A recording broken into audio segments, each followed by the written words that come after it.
resmi dari next. Kemudian perhatikan juga yang daftar di jalur LOE. LOE yang di-upload itu menunjukkan tanggal atau periode studi.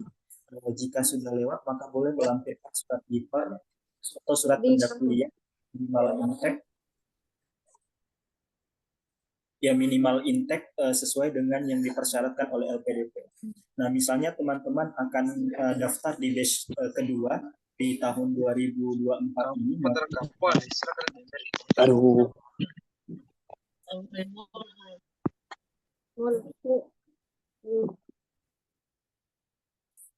Ya, bagi teman-teman yang daftar di batch kedua di tahun 2024 ini kan minimal intake-nya itu atau minimal mulai studinya itu di bulan Januari.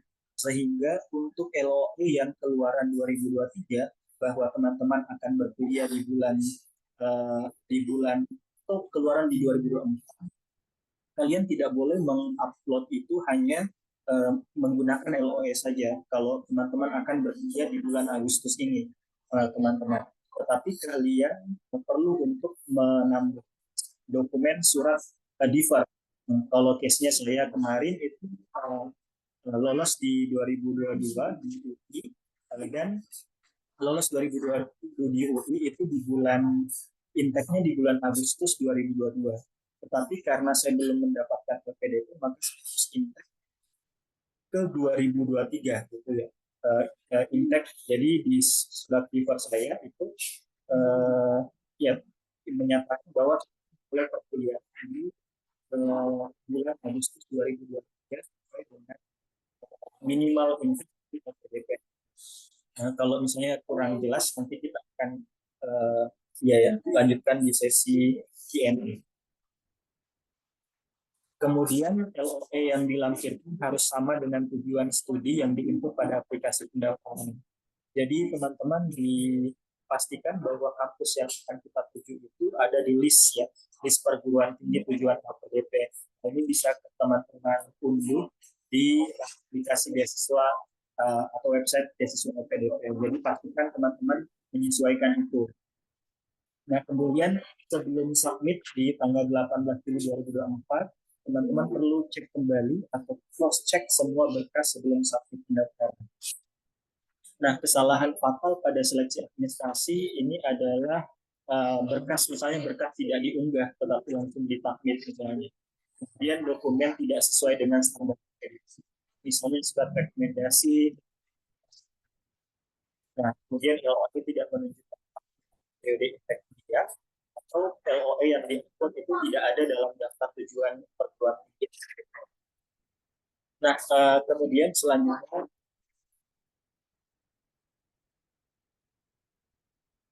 ya, mungkin ini adalah salah satu yang sering ditanyakan juga di CV LPDP ini. Dalam aplikasi beasiswa LPDP terdapat beberapa pertanyaan terkait dengan penilaian diri. Beberapa pertanyaan yang ditanyakan, mungkin ini bagi yang first mendaftar atau sama sekali belum buka website pendaftaran LPDP, itu akan ditanyakan terkait dengan kekuatan dan kelebihan yang dimiliki, kelemahan dan kekurangan, pengalaman membanggakan, kemudian pengalaman yang membanggakan, hal terakhir yang diajarkan pada diri sendiri, kesalahan yang pernah dilakukan selama belajar, tugas di luar ruang lingkup yang seharusnya, dan pembeda dari peserta lainnya. Nah, triknya untuk membahas kekuatan atau menuliskan ini, kalian perlu memilih 2 atau 3 atau bisa lebih dari 3 kelebihan yang akan Anda ceritakan dalam kurang lebih 250 karakter termasuk satu. Jadi di isian beasiswa LPDP itu terbatas ya, jumlah karakter kata yang dimasukkan. Jadi pilih kekuatan yang betul-betul menunjukkan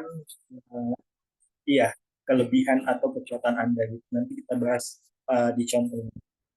Nah, kemudian beberapa contoh kelebihan yang sering dimiliki seseorang, misalnya adaptif, persisten, disiplin, komunikatif, kreatif, atau pekerja keras, atau beberapa kelebihan lain yang disesuaikan dengan apa yang kita miliki. Nah, dijelaskan juga kelebihan tersebut itu lebih detail dan menggunakan supporting evidence. Supporting evidence ini adalah bukti pendukung bahwa kalian menggunakan kelebihan itu di dalam misalnya kegiatan sehari-hari, pengabdian masyarakat, atau di tempat kerjanya teman. Ini akan dijelaskan nanti setelah ini. Kemudian jelaskan mengapa hal tersebut menjadi kelebihanmu.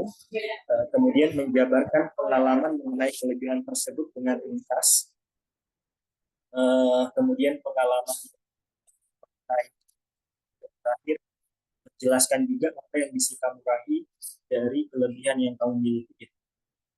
Nah, sedangkan kelemahan ini bisa 2-3 atau bisa juga lebih dari itu diceritakan sama dengan kelebihan tadi ya. Jelaskan kualitas personal atau karakter apa yang kurang disukai dari diri sendiri. Nah, jelaskan bagaimana kamu bisa improve atau solusi yang kamu berikan untuk dirimu sendiri untuk menghadapi atau meminimalisir kekurangan yang kamu miliki. Nah, ini teman-teman tidak usah ragu, sampaikan saja secara jujur kelemahan yang dianggap mampu atau yang tidak disukai dari diri sendiri. Itu. Kemudian jelaskan upaya yang dilakukan untuk mengatasi kekurangan tersebut. Contoh kekurangan yang dimiliki tersebut, misalnya pribadi yang kurang sabaran, pribadi yang emosional, manajemen waktu yang buruk, terlalu teliti, atau pelupa, serta kelemahan lain yang disesuaikan sama kelemahan yang dimiliki oleh teman-teman. Nah, untuk pengalaman membanggakan, ini teman-teman perlu memilih satu pengalaman yang betul-betul membanggakan. Artinya pengalaman ini bisa menjadi titik awal teman-teman untuk memulai misalnya kebaikan-kebaikan baru. Nah, teman-teman perlu memilih satu pencapaian terbesar yang menurut teman-teman itu paling membanggakan, mungkin selama kuliah atau bahkan selama hidup teman-teman. Nah, teman-teman perlu fokus untuk menguraikan dan mengidentifikasi pencapaian yang dimiliki selama kuliah, bekerja, atau terlibat dalam kegiatan sosial dan volunteer. Nah, untuk menuliskan pengalaman yang membanggakan ini, teman-teman bisa menggunakan metode STAR ya, atau Situation, Task, Action, dan Result.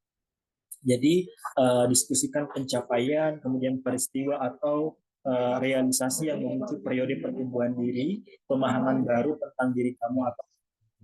Nah, contohnya seperti ini. Pada tahun 2019, saya berkesempatan untuk membantu sebuah proyek sosial yang berlokasi di Yayasan bla bla bla, di mana proyek ini bertujuan untuk bla bla bla.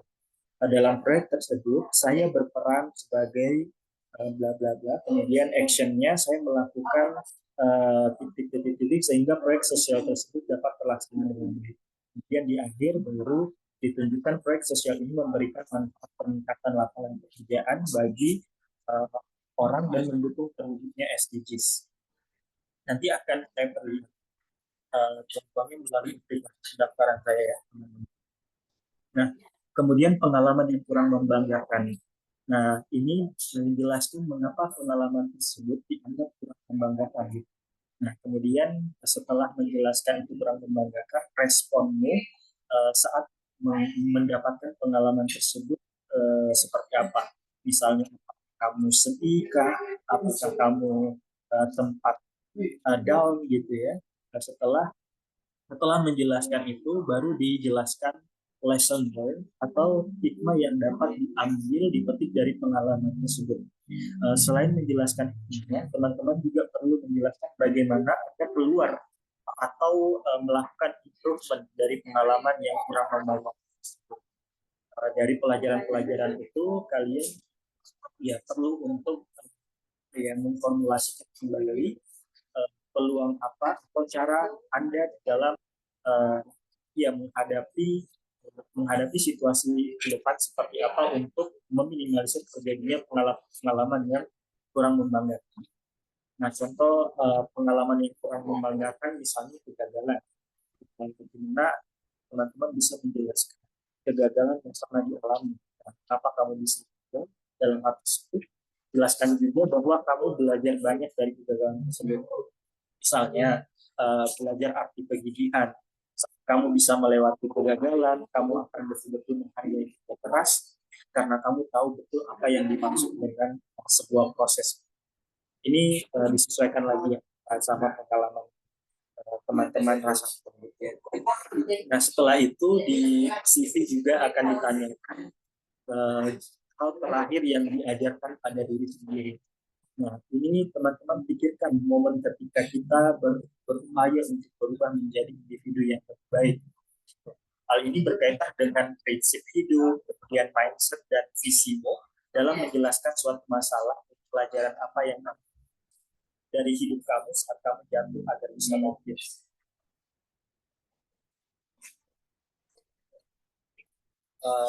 Kemudian contohnya itu dibuat dalam bentuk memberikan punchline yang pertama.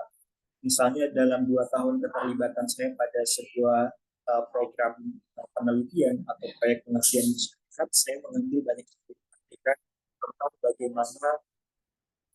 bagaimana misalnya kader posyandu di desa yang melakukan kunjungan-kunjungan rumah misalnya mencapai target penimbangan antropometri pada balita di daerah itu misalnya. Kemudian komitmen saya untuk terlibat aktif dalam program tersebut sesuai dengan keinginan saya misalnya pada prinsip hidup saya untuk bla bla bla. Kemudian dalam proses implementasi program tersebut tantangan yang dihadapi seperti apa? Misalnya penelitian saya waktu itu di Kabupaten Tojo Una, Sulawesi Tengah ya, itu desa-desanya sangat berjauhan dari poskes posyandu kesehatan desa, sehingga butuh effort untuk mendatangi ibu hamil ataupun ibu balita yang berada di daerah-daerah yang jauh dari jangkauan kader ataupun juga desa. Nah, dalam proses implementasi program tersebut, tantangan yang dihadapi seperti apa?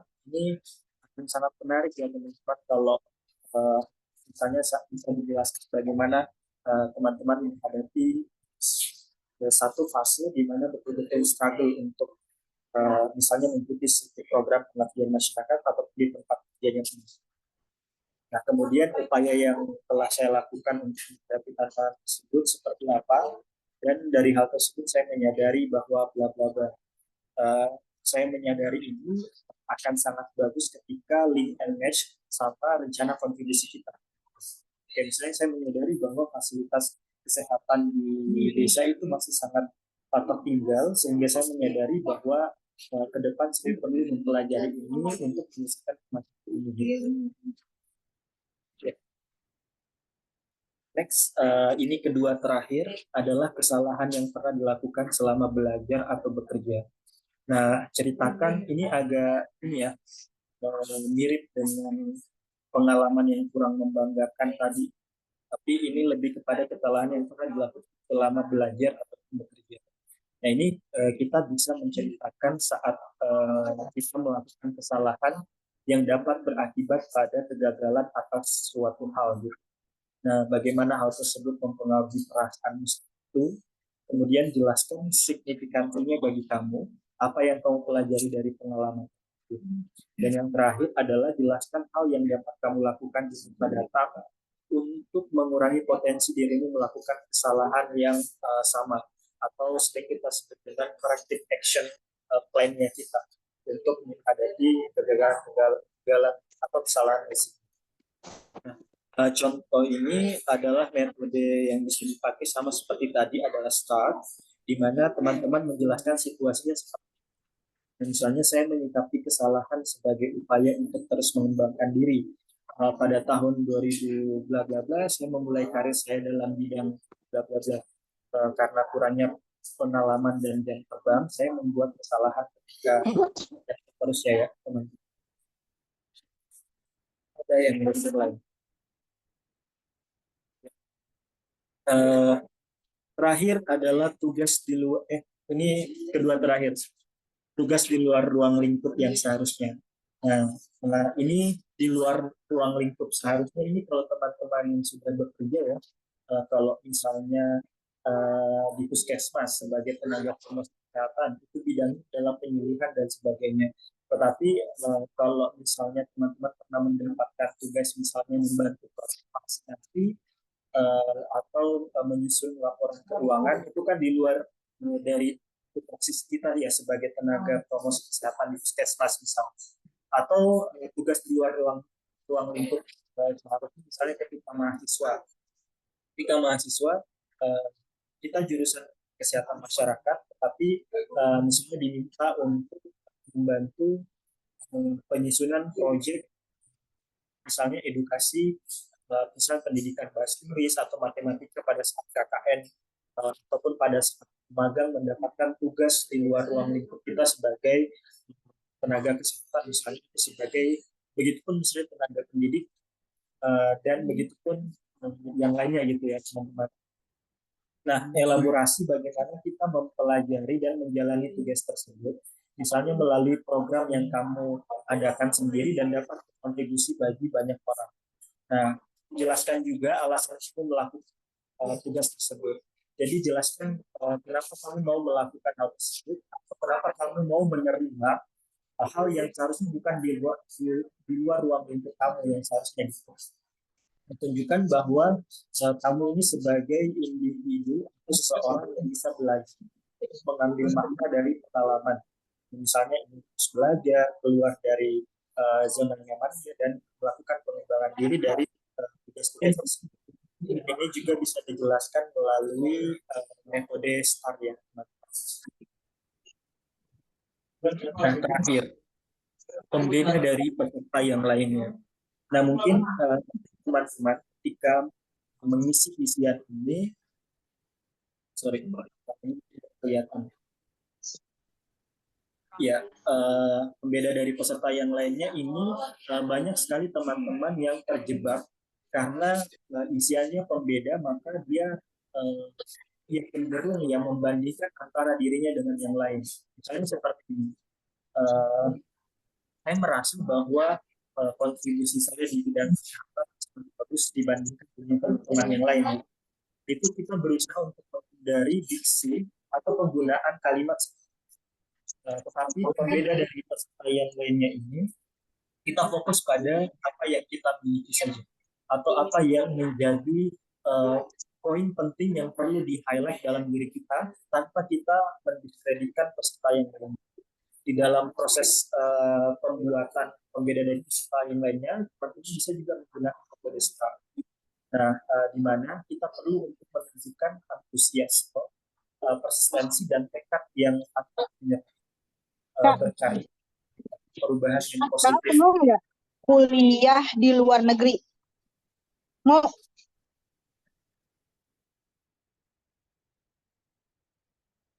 Boleh dengan baca ya teman-teman. Kita lanjut.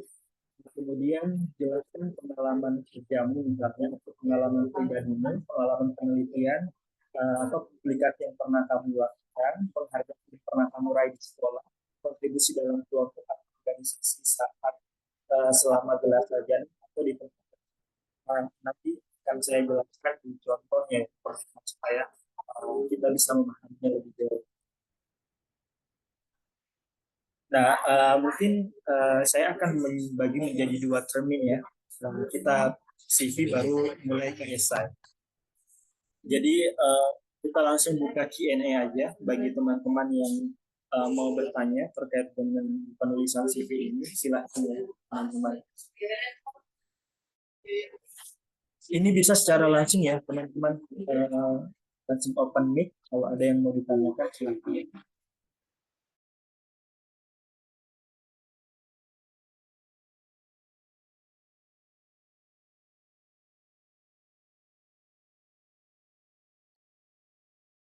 Izin bertanya, Kak. Silakan Mas Lukman. Tadi itu terkait CV ya, Kak ya? Mas.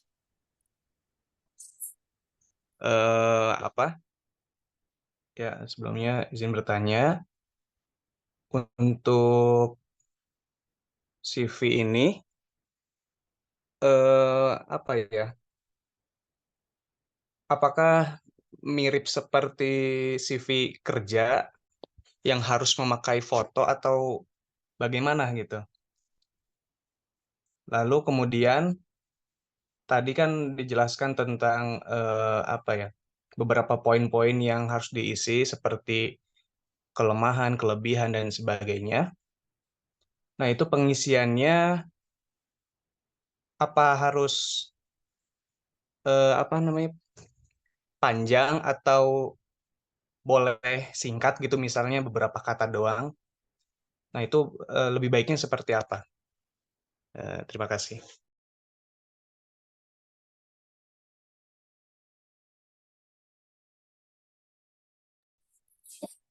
Baik, terima kasih Mas Lukman. Ada lagi kah dari teman-teman?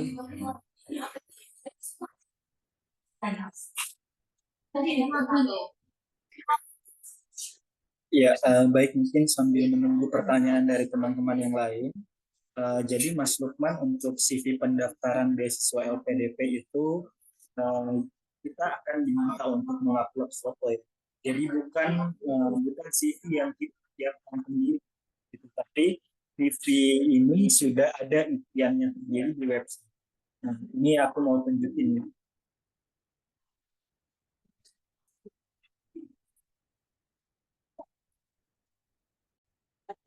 Iya, jadi nanti CV-nya seperti ini, Mas Lukman dan teman-teman.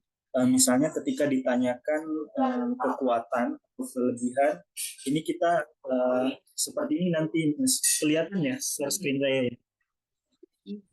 Ya, Kak, kelihatan. Iya, ini isiannya seperti mengisi Google Form gitu.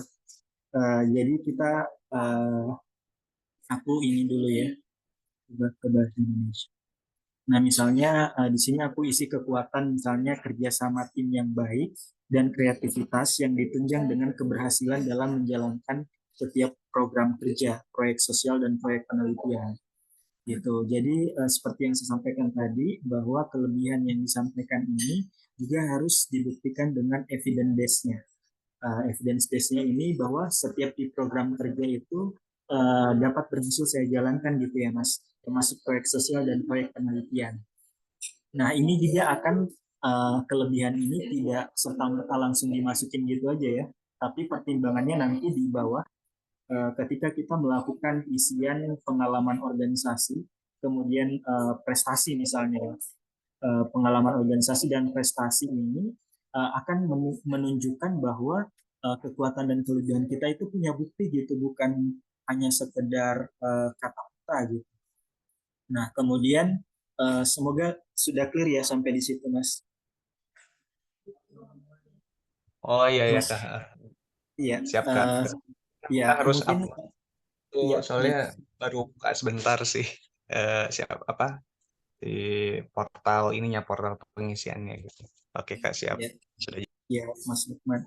Kemudian satu lagi contohnya mungkin ya, di kelemahan dan kekurangan misalnya eh, saya di sini sungkan menolak permintaan orang lain sehingga seringkali ada pekerjaan yang terlewatkan. Nah, ini mungkin saya kemarin kesalahannya karena tidak menyertakan solusinya ya, Mas. Mungkin di poin yang kedua ini saya terkadang kehilangan motivasi untuk mengerjakan sesuatu gitu. Jadi solusinya adalah sehingga saya mencari lingkungan pertemanan yang memacu saya untuk tetap tumbuh gitu. Jadi mencari circle yang uh, ya bisa membantu saya untuk tetap fight gitu. Jadi teman-teman bisa disesuaikan sama kekuatan dan kelebihan masing-masing. Gimana Mas Lukman, clear ya? Oh iya, oke, Kak. Clear, clear, clear, Sip, teman-teman. sip. Masih ada, oh ini ada dari dia ya. Mas Lukman kalau mau nanya lagi silahkan bentar. Silahkan Mbak Kia.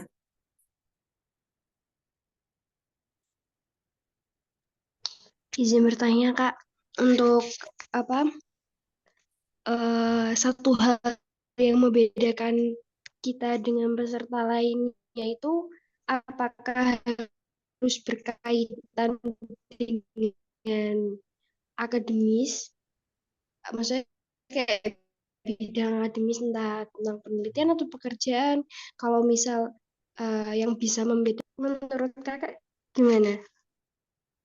Ya, iya Mbak Kia, makasih pertanyaannya. Ini bisa berkaitan dengan apa ya, kemampuan akademik ataupun capaian kita selama proses bekerja gitu ya. Jadi biasanya kalau dari yang saya dapatkan dari wilayahnya,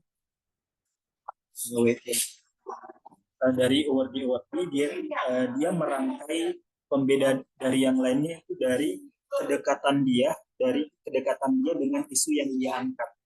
Misalnya aku nih Mbak Kia, isu yang aku angkat terkait dengan pemenuhan hak kesehatan mental bagi penyandang disabilitas 3M.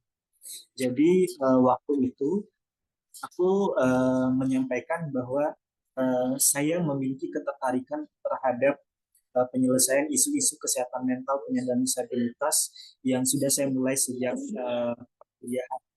Saya mengikuti program pengabdian masyarakat di Yayasan SMP Jakti Kota Makassar gitu ya.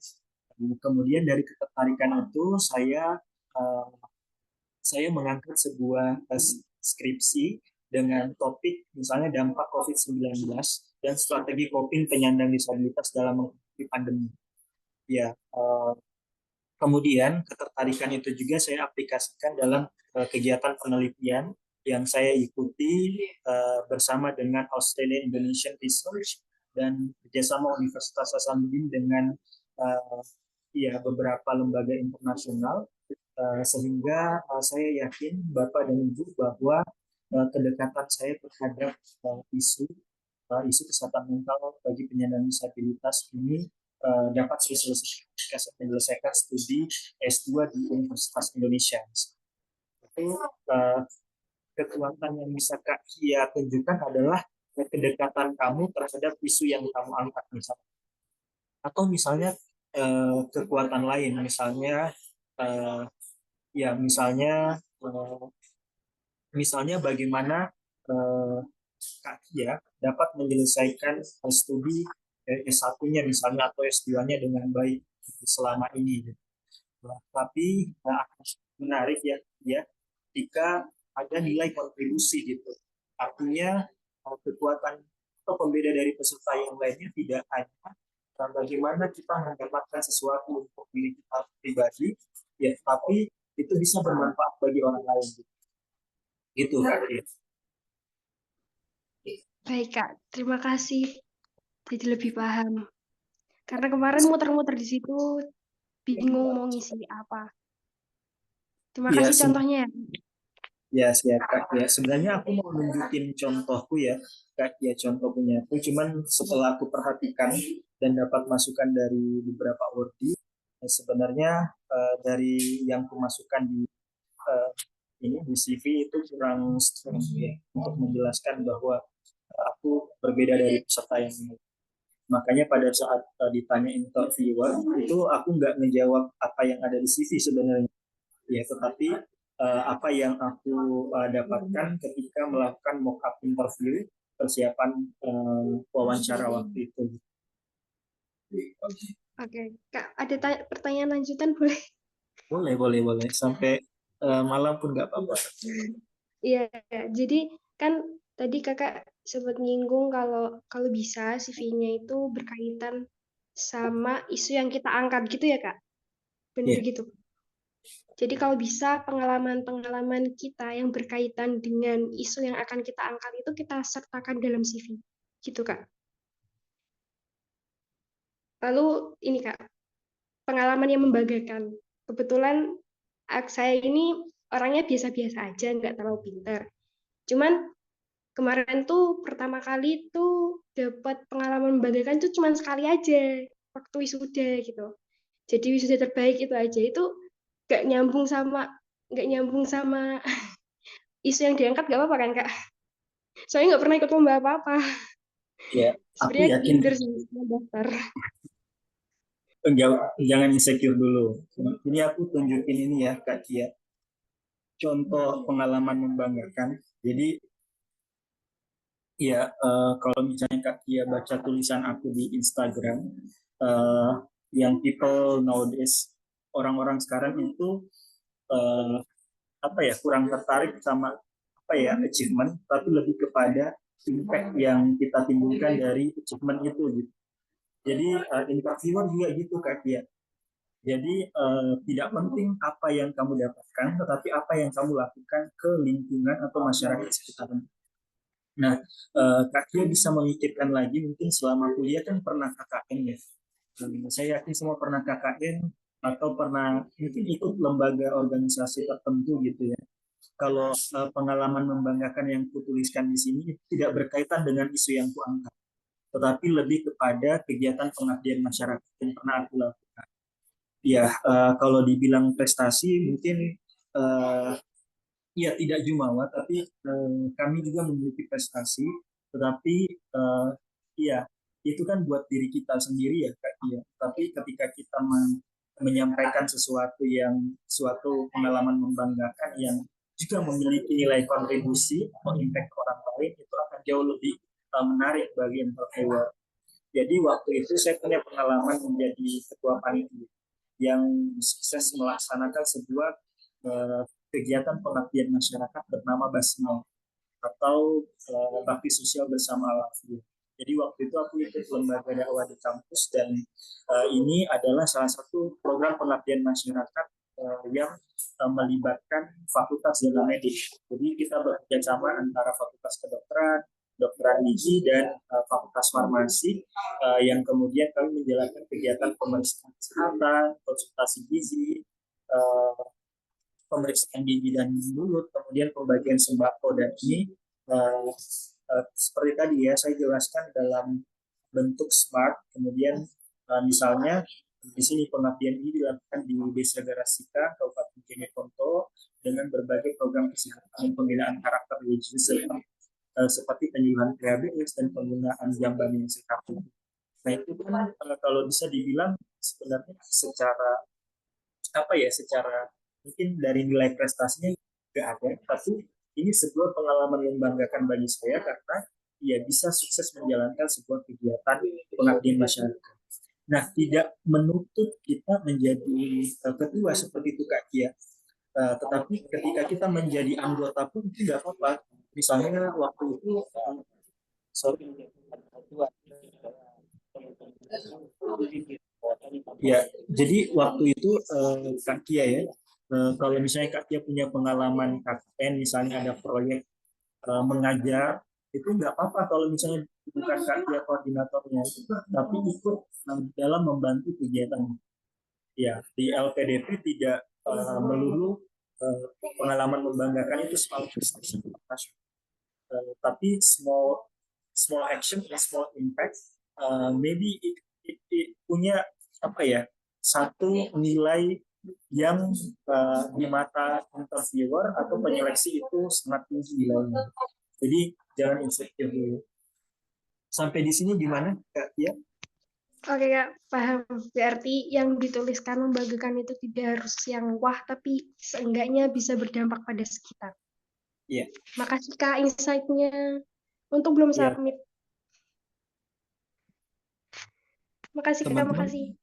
Ya, Nanti kalau kalau ada teman-teman tanya lagi ya Kak. siap.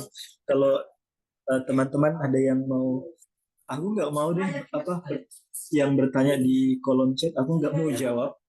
Teman-teman harus itu apa, speak up supaya aku bisa memahami pertanyaannya lebih baik gitu. Ada lagi kah yang mau bertanya?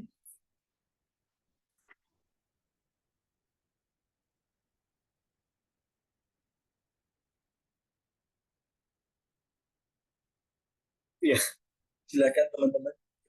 Ya Kak Anna, silakan Kak. Kayaknya mau lanjut studi ke luar negeri ya, Mbak. Mbak Anna. Malam, Kak. Malam. Malam Kak. Saya nanyanya nggak seputar esai, boleh ya? Boleh. Sebenarnya saya agak lumayan berkendala di TOEFL karena udah lama nggak belajar kan. Saya lulus S1-nya udah sekitar 11 tahun yang lalu. Jadi benar-benar udah lama nggak belajar dan tahun depan adalah tahun terakhir saya kalau misalnya saya mau daftar gitu. Nah, saya mau tanya-tanya soal TOEFL dan TOEIC ya. Itu dipilih salah satu yang pertanyaan pertama saya itu pilih salah satu ataukah harus keduanya? Itu yang pertama. Yang kedua, berapa skor yang sekiranya aman lah gitu ya. Nggak terlalu batas bawah banget, tapi kalau untuk capai level yang skor tertinggi kayaknya saya agak kurang pede gitu. Itu yang kedua.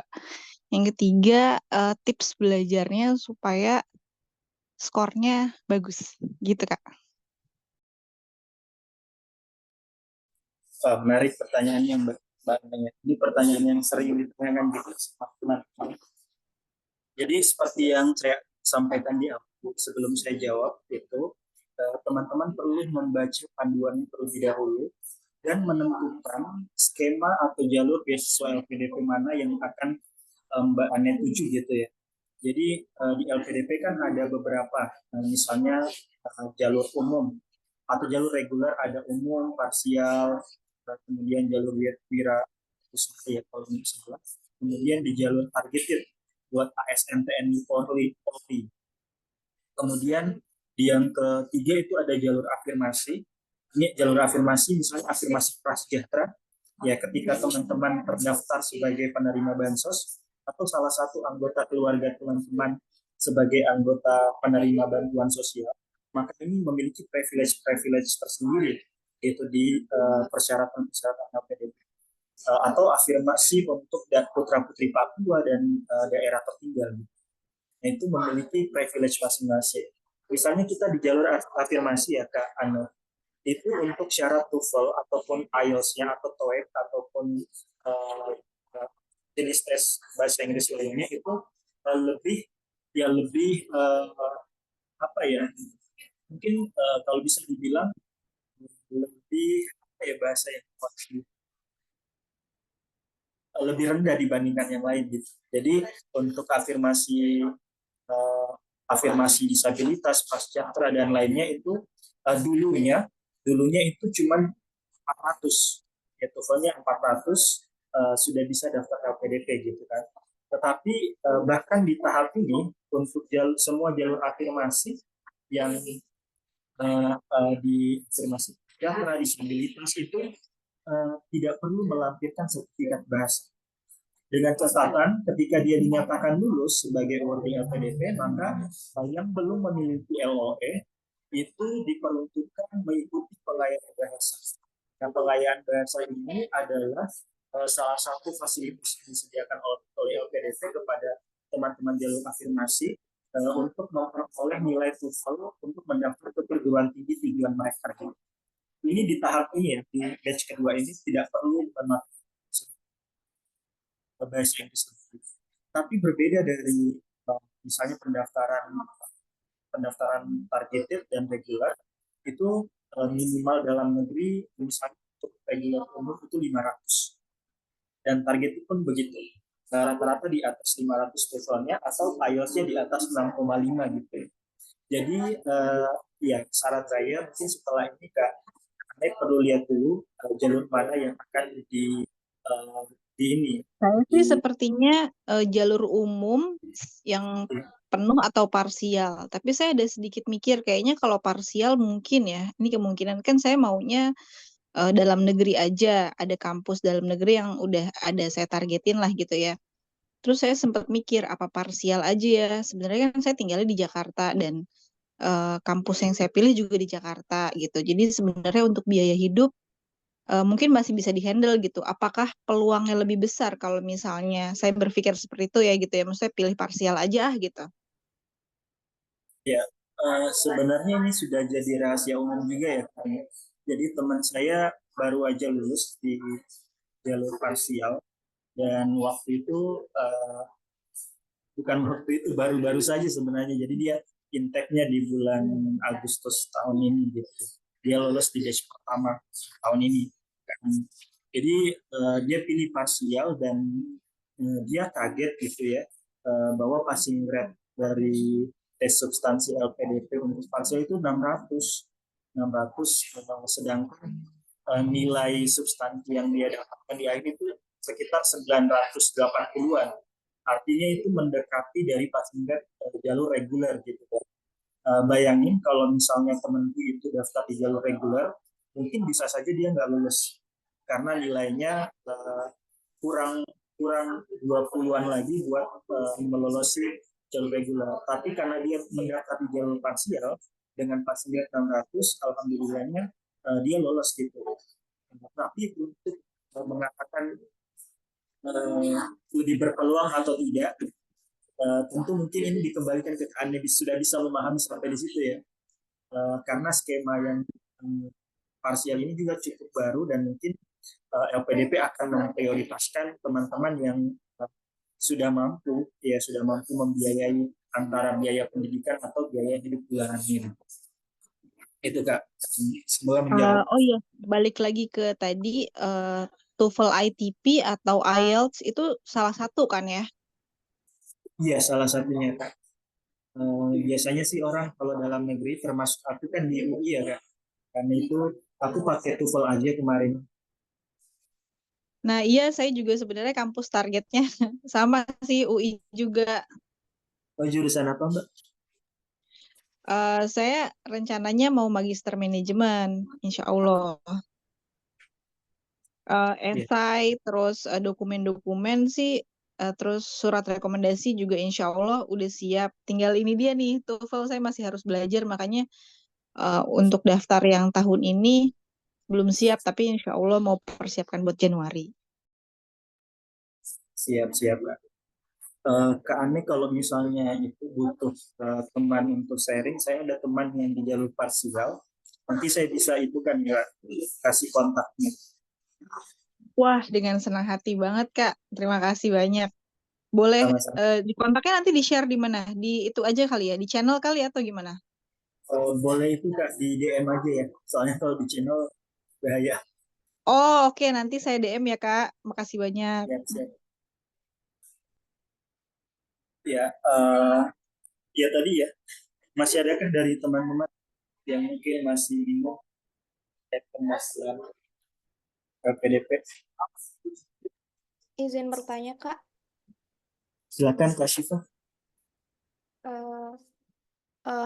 Halo Kak Agung, saya Syifa, izin bertanya Kak. Sebelumnya saya udah taruh pertanyaan di kolom komentar, tapi karena Kak Agung tadi bilangnya harus disampaikan secara langsung, jadi saya ulang pertanyaan saya. Kemarin Kak saya dapat info kalau misalnya untuk pemberi rekomendasi itu, kalau misalnya dari dosen itu harus minimal S3 atau doktoral. Itu saya mau konfirmasi apakah itu benar Kak, atau tidak ada ketentuan tersebut. Soalnya kondisi saya itu dosen yang mengenal saya secara lebih dalam dan pernah saya bekerja sama dengan beliau itu, beliau masih S2 dan tidak punya jabatan khusus di kampus. Terima kasih Kak. Ya, sama-sama Kak Syifa. Jadi untuk pemberi rekomendasi ya, khususnya dari dosen itu tidak ada tidak ada uh, syarat tertentu dia harus misalnya lektor atau lektor kepala atau harus guru besar gitu. Jadi bebas saja setahu saya ya Kak Syifa. Ini bisa di cross check kembali ke panduannya. Itu bebas dosen siapapun bisa memberikan kita rekomendasi untuk beasiswa LPDP ya. Kemudian ada juga yang bisa memberikan rekomendasi kita tuh selain dosen gitu. Misalnya tokoh masyarakat atau pimpinan di perusahaan itu kan juga tidak harus punya kualifikasi pendidikan tertentu. Makanya di kualifikasi dosen juga tidak ada syarat bahwa dia harus minimal S3 gitu. Gitu Kak Syifa, selama memberi rekomendasi itu menurut Kak Syifa dekat dan bisa mendeskripsikan kemampuan akademik secara akademik Kak Syifa, itu boleh-boleh saja. Oke, baik. Pertanyaan lanjutan, Kak, izin. Kalau misalnya saya bisa mendapatkan 2 surat rekomendasi, satu dari dosen pembimbing, misalnya dari saat S1, terus satu dari pimpinan tempat saya bekerja itu jadi 2 surat nih. Apakah bisa saya masukkan dua-duanya atau dipilih salah satunya? Iya, benar, ini juga salah satu pertanyaan yang sering muncul ya, Kak Syifa, dari teman-teman. Jadi kalau kemarin saya juga pas mendaftar itu di panduannya cukup satu kan, cukup satu, tapi setelah mendapatkan apa ya, dari dosen pembimbing saya yang kebetulan juga adalah wawancara di Australian Indonesia untuk beasiswa ke Aussie gitu ya, dan beliau bilang boleh aja lebih dari satu. Mungkin aku tunjukin ya contohnya, karena teman-teman ada yang bingung gitu ketika isi di website LPDP itu kan isiannya cuma satu ya di isiannya. Makanya ini aku mau tunjukkan nih ke teman-teman. Ya.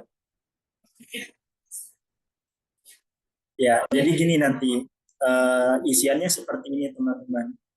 Misalnya nama pemberi rekomendasi itu satu file rekomendasi digabung ya menjadi tiga surat rekomendasi digabung dalam satu file.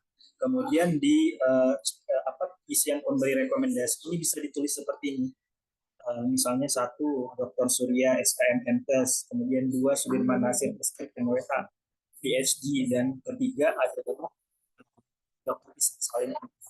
Nah ini aku tunjukkan ada dua dosen, kemudian satu ketua atau pendiri yayasan saya.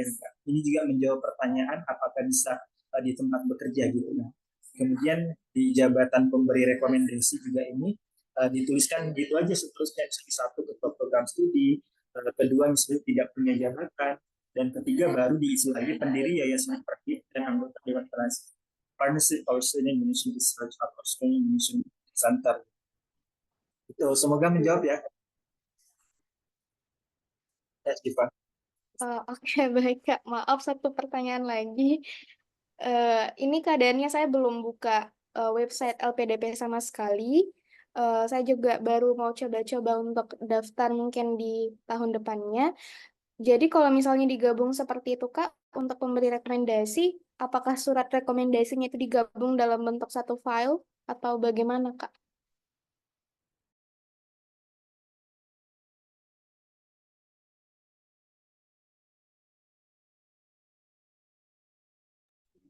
Benar digabung Kak Syifana. Tunggu ya, aku tunjukin ya.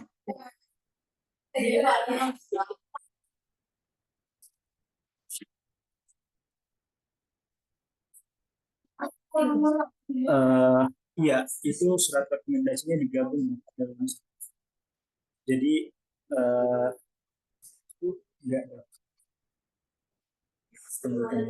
Beberapa teman-teman yang di sini mungkin sudah dapat ya contoh rekomendasiku.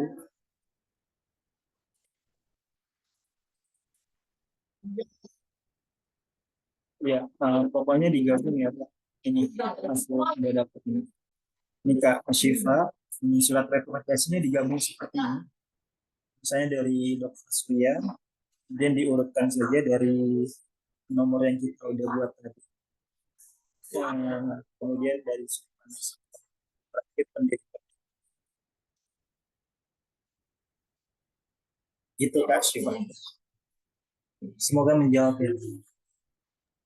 Oke, sangat menjawab. Terima kasih Kak Agung. Sama-sama. Ada lagi teman-teman? Izin bertanya. Kak Zalfa silakan. Ya. Suara saya sudah masuk, Kak? Sangat jelas Kak Zalfa.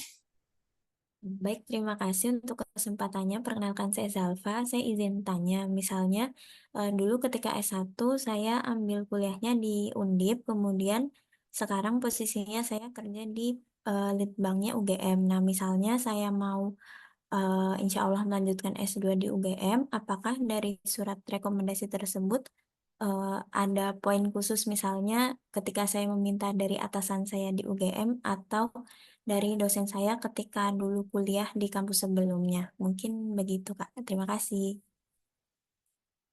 Ya, jawabannya sederhana Kak Zalfa. Jadi boleh dosen pembimbing sebelumnya ataupun pimpinan Kak Zalfa di UGM misalnya di pusat litbangnya gitu. Selama surat rekomendasi itu ia dapat menunjukkan pribadi Kak Zalfa yang misalnya ketelatenan atau ketekunan di tempat bekerjanya. Jadi kayak mungkin aku mau nunjukin yang tadi surat rekomendasi. Ya, kenapa aku memilih 3 surat rekomendasi itu Kak Zalfa? Supaya aku kan kemarin fresh graduate banget gitu ya daftar LPDP untuk pertama kalinya, dan alhamdulillah lolos di percobaan pertama itu. Karena aku yakin apa yang kita persiapkan secara maksimal, termasuk surat rekomendasi itu akan ngaruh ke kelulusan kita.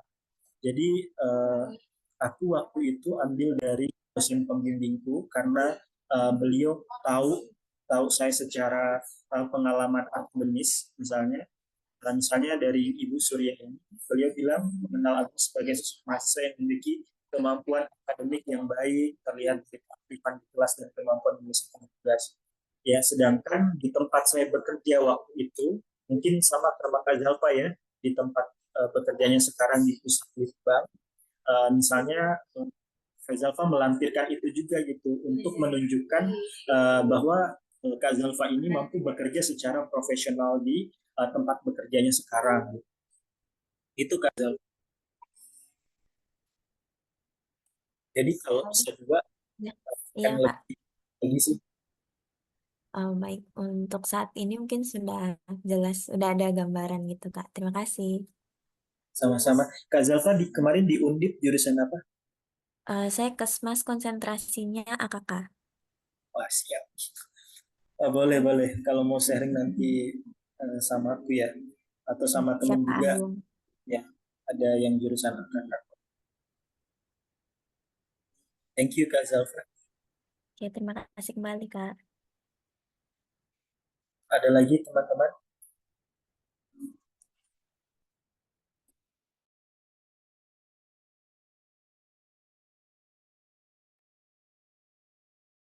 Apakah sudah jelas semuanya?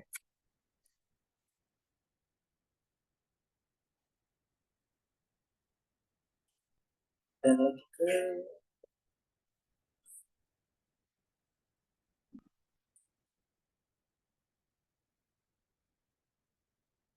tidak ada ya teman-teman? Boleh kasih reaction dong di kolom chat kalau misalnya sudah tidak ada pertanyaan.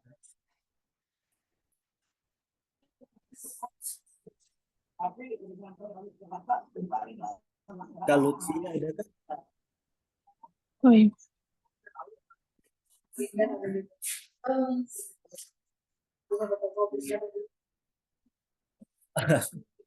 Tadinya aku mau lanjut ke esai sebenarnya. Apakah teman-teman ya masih stay di sini kan?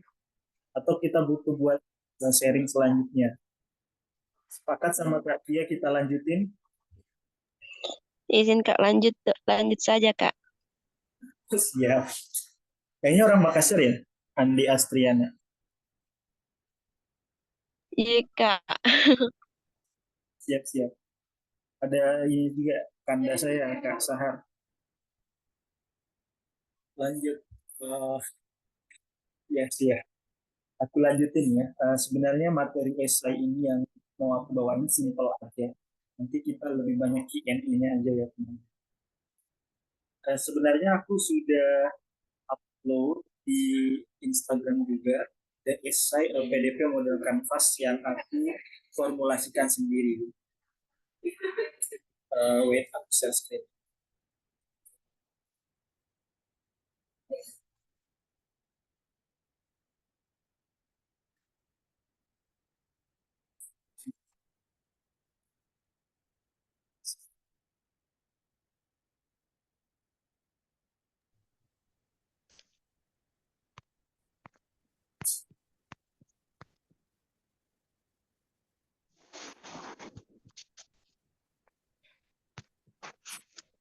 Kelihatan kah teman-teman share screen saya? Sudah terlihat Kak.